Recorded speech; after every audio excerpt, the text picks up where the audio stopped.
1000 അശ്വമേധയാഗങ്ങളും കൂടാതെ 100 രാജസൂയങ്ങളും നടത്തി പ്രസിദ്ധനായ രാജാവായിരുന്നു ഇക്ഷ്വാകു വംശത്തിൽ പിറന്ന മഹാഭിഷക്.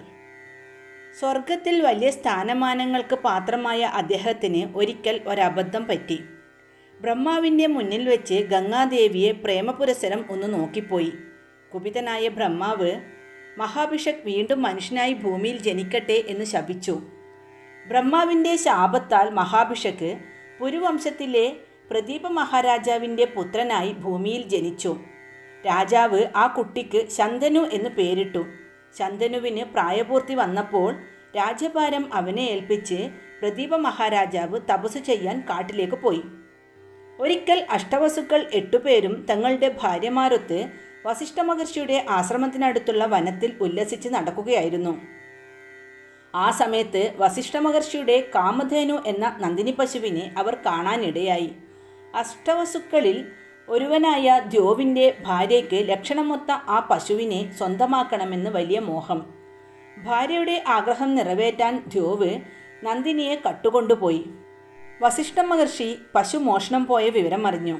ആ കൃത്യം ചെയ്ത അഷ്ടവസുക്കൾ ഭൂമിയിൽ മനുഷ്യരായി ജനിക്കട്ടെ എന്ന് ശപിച്ചു. 8 പേരിൽ ദ്യോവ് മാത്രം കൂടുതൽ കാലം ഭൂമിയിൽ ജീവിക്കും. ബാക്കി 7 പേരും ജനിച്ച് 1 വർഷത്തിനകം ശാപമോക്ഷം നേടുമെന്നും മഹർഷി പറയുകയുണ്ടായി. മഹർഷിയുടെ ശാപം ലഭിച്ച അഷ്ടവസുക്കൾ പൊട്ടിക്കരഞ്ഞുകൊണ്ട് ഗംഗാദേവിയെ സമീപിച്ചു. മുനിയുടെ ശാപത്തെക്കുറിച്ച് പറഞ്ഞു.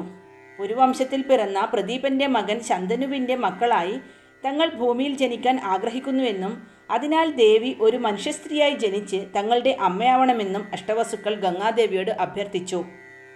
താൻ നിമിത്തം ശാപം ലഭിച്ച മഹാഭിഷക്കാണല്ലോ ഭൂമിയിൽ ജനിച്ചിരിക്കുന്നത്. അതുകൊണ്ട് ശന്തനുവിൻ്റെ ഭാര്യയാവാൻ ഗംഗാദേവിക്ക് പൂർണ്ണ സമ്മതമായിരുന്നു.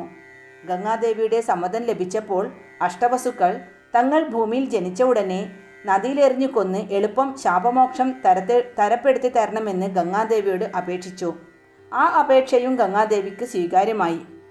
രാജ്യപരിപാലനം ഭംഗിയായി നടത്തിക്കൊണ്ടുപോകുന്ന ശന്തനു മഹാരാജാവ് ഒരിക്കൽ നായാട്ടിനായി ഗംഗാതീരത്തിനടുത്തുള്ള വനപ്രദേശത്ത് ചെന്നു. അവിടെ വെച്ച് സുന്ദരിയായ ഒരു സ്ത്രീയെ കണ്ടു.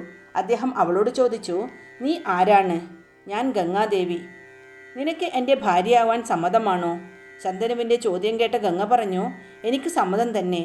പക്ഷേ അങ്ങൊരിക്കലും എൻ്റെ ആഗ്രഹങ്ങൾക്ക് എതിര് പറയരുത്. അങ്ങനെ സംഭവിച്ചാൽ ആ നിമിഷം ഞാൻ അങ്ങയെ ഉപേക്ഷിച്ചു പോകും." ഗംഗയുടെ വ്യവസ്ഥ ശന്തനു സമ്മതിച്ചു. ഇരുവരും കൊട്ടാരത്തിൽ ചെന്ന് ഭാര്യ ഭർത്താക്കന്മാരായി ജീവിതം ആരംഭിച്ചു. ഗംഗാദേവി ഗർഭിണിയായി. അവൾ ഒരു ആൺകുഞ്ഞിനെ പ്രസവിച്ചു.